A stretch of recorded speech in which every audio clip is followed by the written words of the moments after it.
Hello ආයිබෝන් හැමෝටම ඔන්න අද මං ගියා පල්ලියකට මාරම ලස්සන පල්ලියක් මේක. මේ පල්ලියට කියන්නේ ගල් පල්ලිය කියලා තියෙන්නේ ට්‍රින්කෝ මලේ වල මාරම ලස්සනයි. බීච් එකක් අයිනේ තමයි මේ ලස්සන පල්ලිය තියෙන්නේ. ඔයාලා ට්‍රින්කෝ මලේ ආව ගල් පල්ලිය කියලා ත්‍රිවිල් එකකට කරනවා. මේක 150යි ගන්නේ බස් ස්ටෑන්ඩ් එකේ ඉඳලා ගිහින් බැලුව හැකි බලන්න මොන ලස්සන ගොඩාක් පැරණි පල්ලියක් මේක.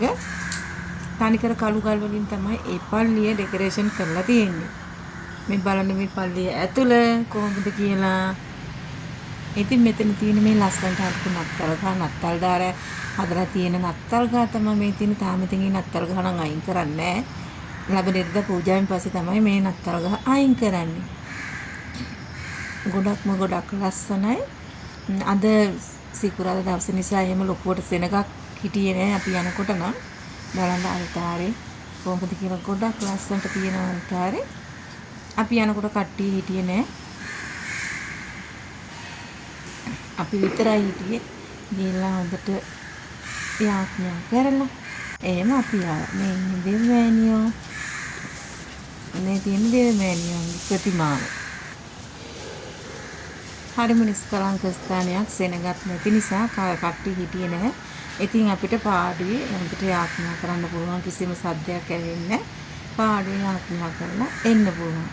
ඉතින් ඒ විදිහට මමත් ගිහිල්ලා පාඩුවේ යාඥා කරලා පල්ලිය වටපිටාව සිරින්න අරබලා ආවා. මේ බලන්න ඒගොල්ලෝ මේ හදලා තියෙන්නේ රැයට තමයි මේ ඉටි කොළ වලින් තමයි මේ නත්තල් ගහ හදලා තියෙන්නේ. ඒකත් නිකන් ගලකින් වගේ.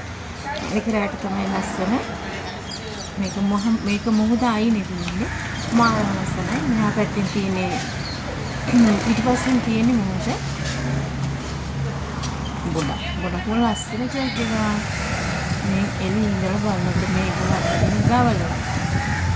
ඒකත් මාර්ග ලස්සනට හදලා තියෙනවා පොල් රතු වලින්.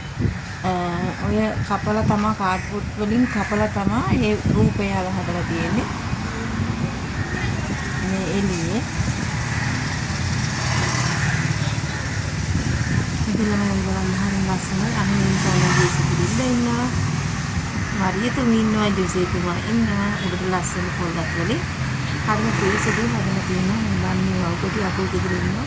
ලස්සන උල්කල් බලු පැටියෙක් එයාගේ මූණ වගේ මෙයාගේ මූණ. හරි මාසයි තුන මාරම ලස්සනයි. ඉතින් මේ එළියෙන් බලනකොට ලස්සන බලන්න කොහොමද කියන්නේ. මහා පාරේ ඉඳලා බලනකොට මේ විදිහට තමයි තියෙන්නේ. මාරම ලස්සනයි. වරම ආස්තම් තියෙනවා. ආස්තම් තියෙනවා කියලා කියනවා.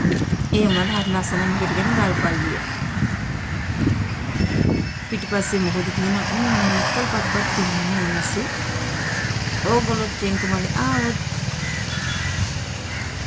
මේ ගල්ලියට ඇවිල්ලා යන්න අමතක කරන්න එපා.